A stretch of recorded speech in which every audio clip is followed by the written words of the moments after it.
जटाटवी गलज्जल प्रवाह पावितस्थले कलेवलम्ब्य लम्बिताम्बुजङ्ग तुङ्गमालिकान्तमड्डमड्डमड्डमन्निनादवड्डम। नमस्कार दोस्तों, मैं पुरी जी महाराज आपका देव रहस्य चैनल में फिर से स्वागत करता हूं।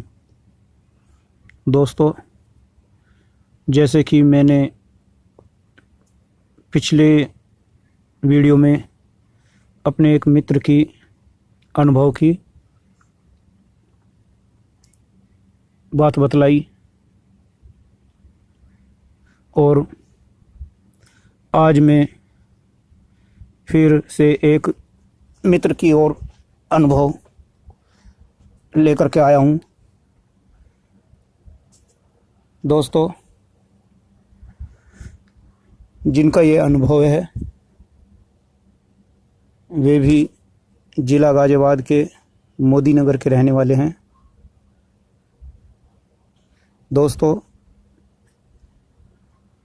उन्होंने भी अपना नाम बताने से मना किया है।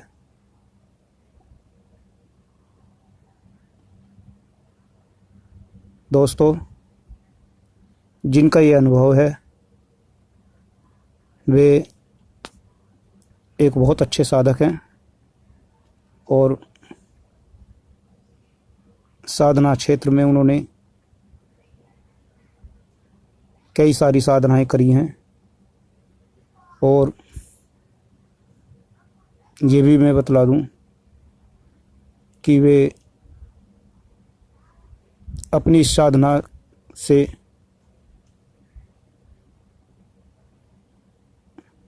जनता की सेवा करते हैं।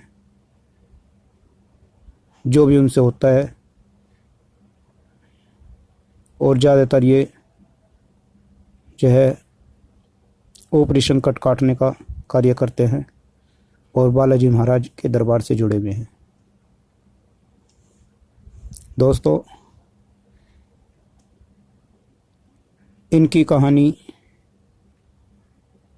पूरी करने के लिए मैं इनका सही नाम तो नहीं बतलाऊंगा, लेकिन मैं इनका जो नाम है किसी और दूसरे नाम से संबोधित कर रहा हूँ। मैं इन्हें सोनू के नाम से संबोधित कर रहा हूँ। तो ये सोनू जी कहते हैं कि गुरुजी, इस समय मेरी उम्र करीबन 48 साल की है और मैं बचपन से ही आध्यात्मिक क्षेत्र से जुड़ा हुआ हूँ। गुरुजी, एक बात मैं कहनी चाहूँगा कि हमारे परिवार में कोई भी भगवान को नहीं मानता।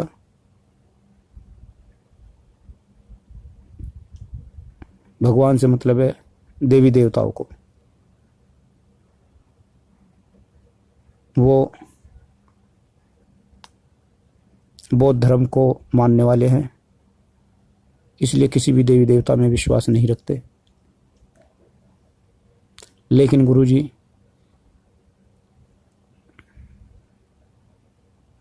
मैं आध्यात्मिक क्षेत्र से बचपन से ही जुड़ा हुआ हूँ और अपनी कहानी वहाँ से शुरू कर रहा हूँ जब मेरी उम्र करीबन 8 या 9 साल की रही होगी। गुरुजी, वैसे तो हमारे घर में कोई भी देवी देवताओं को नहीं मानते और इसीलिए हमारे घर में किसी भी देवी देवता की तस्वीर नहीं थी। लेकिन एक बार मेरे साथ क्या हुआ गुरुजी कि हम गांव में रहते थे उस समय पे, और जब मेरी उम्र 8 या 9 साल की रही होगी तब मैंने टीवी पर एक पिक्चर देखी, हर हर महादेव। गुरुजी वो पिक्चर देखने के बाद मेरा देवी देवताओं की तरफ को मन खिंचने लगा और मैं देवी देवताओं में विश्वास करने लगा। और मैंने भी सोचा कि मैं भी भगवान शिव की पूजा शुरू करूं। लेकिन गुरुजी, मैं ये नहीं जानता कि पूजा कैसे की जाती है, और ना ही हमारे घर में कोई मंदिर बना हुआ था, ना ही किसी की तस्वीर थी, और ना ही पूजा करने की अनुमति थी। लेकिन गुरुजी, पता नहीं मुझे क्या हुआ, उस पिक्चर को देखने के बाद मेरे जो मन में भाव उत्पन्न हुआ उसे मैं रोक ना सका, और मैंने घर में मंदिर तो बनाया नहीं, लेकिन मैंने एक कार्य शुरू कर दिया कि जिस तरह से भगवान शिव ध्यान में बैठते थे, जो कि उस पिक्चर में मैंने देखा, उसी तरह से मैं ध्यान में बैठना शुरू कर दिया। उस समय मैं जानता नहीं था ध्यान क्या होता है, बस ये था कि जैसे वो बैठे हैं वैसे ही तू भी बैठ। और उसी तरह से मैं बैठना शुरू कर दिया और ओम नमः शिवाय का जाप करना प्रारंभ कर दिया। गुरुजी, मुझे पता नहीं पूजा क्या होती है, कैसे होती है, और जो मैं कर रहा हूँ वो सब क्या है, पूजा है या नहीं है, ये भी मुझे नहीं पता था। बस मुझे तो एक लगन लगी हुई थी कि जैसे भगवान शिव बैठे हुए हैं, तू भी उसी तरह से बैठ। और जो उस पिक्चर में उस समय पे ओम नमः शिवाय का जाप का उच्चारण की ध्वनि जो होती थी, वही ध्वनि, वही ओम नमः शिवाय का, वो मैंने शुरू कर दिया। लेकिन गुरुजी, मैंने इसका एक परिणाम देखा। मुझे ये करते करते करीबन 1 महीने के लगभग में हो गया, और मैं घंटों बैठ करके इसी तरह से सोने से पहले ओम नमः शिवाय का जो जाप था वो करता था। उसके बाद मैं सोता था। तो गुरुजी, मेरे साथ जो घटना हुई वो ये हुई कि जब मैं सोता था तो मैं कहीं ना कहीं ऐसे स्थान पर घूमता था स्वप्न में जहाँ भगवान शिव के मंदिर होते थे, या फिर मुझे भगवान शिव बैठे हुए दिखाई देते थे। और ज़्यादातर मुझे जो स्थान दिखाई देता था वो अमरनाथ का दिखाई देता था।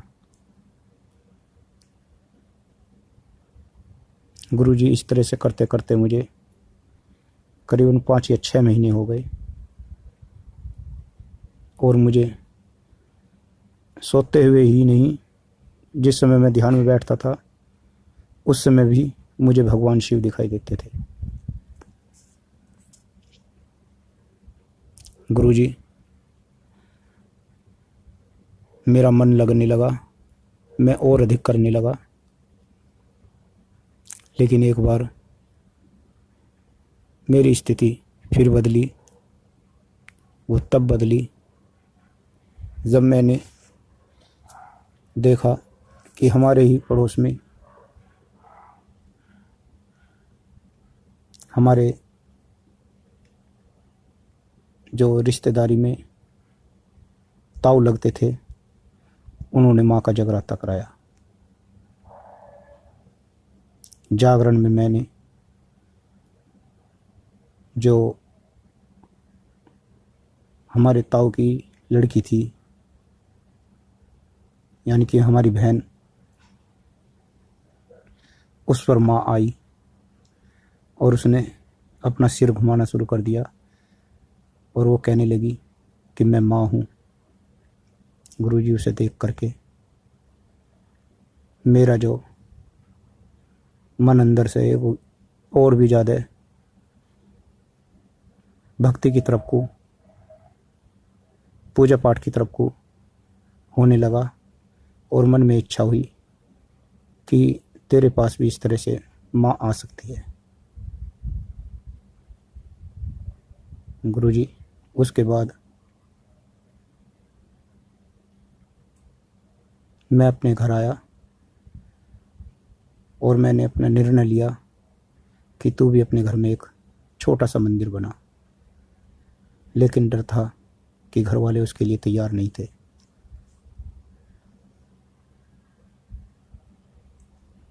तो दोस्तों,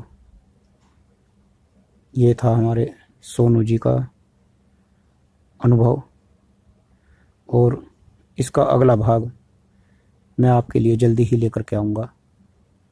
धन्यवाद।